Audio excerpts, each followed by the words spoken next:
क्या कुछ हुआ था? कैसे आपको ये सूचना मिली कि आपके पिताजी के ऊपर हमला हुआ है? मुलाकात होने के बाद उन्होंने हमें बताया कि प्रॉपर कमरे में बंद किया गया, उसके बाद उन्हें मारा गया है। उनके ऊपर जानलेवा हम लोग कल उनकी जान भी जा सकती है, तो हम लोग कहाँ जाएंगे, किससे बोलेंगे? वो सुरक्षित बिल्कुल भी नहीं है। मुख्यमंत्री जी से मैं सिर्फ इतना कहना चाहूँगी कि मुझसे मिले, मेरी मम्मी से मिले, हमारी स्थिति को समझे और सुने कि हमारे साथ कितना गलत किया गया है। पूर्व मंत्री गायत्री प्रजापति के ऊपर जेल में हुए हमले के बाद उनको ट्रॉमा सेंटर लाया गया है। उनकी बेटी अंकिता हमारे साथ मौजूद हैं। क्या कुछ हुआ था? कैसे आपको ये सूचना मिली कि आपके पिताजी के ऊपर हमला हुआ है? हमें न्यूज़ के थ्रू पता चला, तो हमने कंफर्मेशन किया, जेल अधीक्षक जी से बात करी हमने, तो उन्होंने बताया कि हाँ उन्हें काफ़ी चोट आई है। फिर यहाँ पे भेजा गया, तो हमारी मुलाकात यहाँ पापा से पहले तो काफ़ी रात तक हो नहीं पाई क्योंकि उनका ट्रीटमेंट हो रहा था। उनके सर पे काफ़ी गहरे गहरे चोट लगे हैं, बड़ा कोई हथियार था जिस पे वार किया गया है, तो उनके टाके वगैरह सब लग रहे थे, ट्रीटमेंट चल रहा था, तब मुलाकात नहीं हो पाई। मुलाकात होने के बाद उन्होंने हमें बताया कि प्रॉपर कमरे में बंद किया गया, उसके बाद उन्हें मारा गया है और उन्होंने बहुत मुश्किल से अपनी जान बचाई। तीसरी बार में उन्होंने दरवाज़ा खोला, फिर वो बाहर निकले, फिर वहाँ के सारे लोगों ने मदद करी। अब वो कौन था पता नहीं, लेकिन खबरों के अनुसार तो ये बताया जा रहा है कि सफाई को लेके कहा सुनी हुई, उसके बाद हमला किया गया मंत्री जी के ऊपर। नहीं, ये गलत इन्फॉर्मेशन दी जा रही है। ऐसा कुछ भी नहीं हुआ था।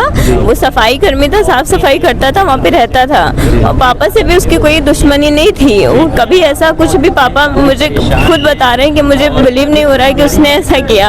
और वो अचानक से पापा हमारे, उनको कुछ पेन था तो डॉक्टर के केबिन में गए दवा मेडिसिन मांगने के लिए, तो वहाँ पे गए, बस जैसे वो गए वो पीछे से आया और उसने दरवाज़ा बंद कर दिया और उसके बाद उसने मारना शुरू कर दिया। क्या आपको लग रहा है इसके पीछे एक बड़ी साजिश है, एक बड़ी गंभीर चोटियां आई हैं? हाँ, आज वो उनके ऊपर जानलेवा हम लोग कल उनकी जान भी जा सकती है, तो हम लोग कहाँ जाएंगे, किससे बोलेंगे?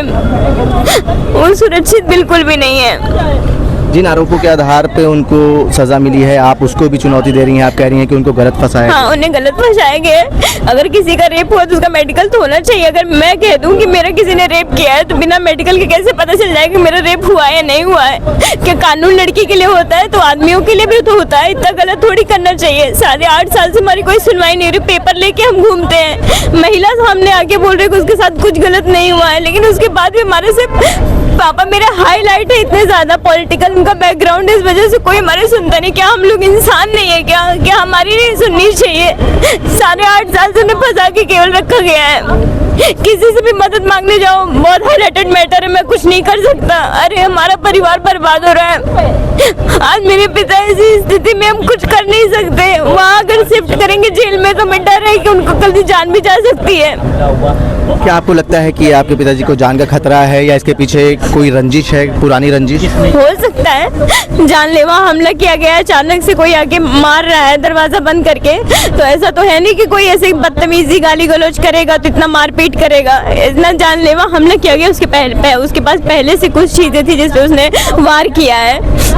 योगी सरकार से कुछ कहना चाहेंगी आप? जेल में इस तरीके का हमला हुआ है आपके पिताजी के ऊपर। मुख्यमंत्री जी से मैं सिर्फ इतना कहना चाहूँगी कि मुझसे मिले, मेरी मम्मी से मिले, हमारी स्थिति को समझे और सुने कि हमारे साथ कितना गलत किया गया है।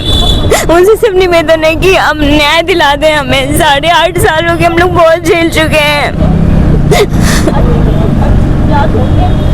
देखिए, ये गायत्री प्रजापति समाजवादी सरकार में जो खनन मंत्री थे, पूर्व मंत्री, उनकी बेटी हैं और इनका कहना है कि मुख्यमंत्री योगी आदित्यनाथ सिंह को न्याय की उम्मीद है, वो हमसे मिले, हमारे परिवार से मिले और हमारे परिवार का दुख समझें। भारत एक सोच के लिए आकिब मिराज खान, लखनऊ।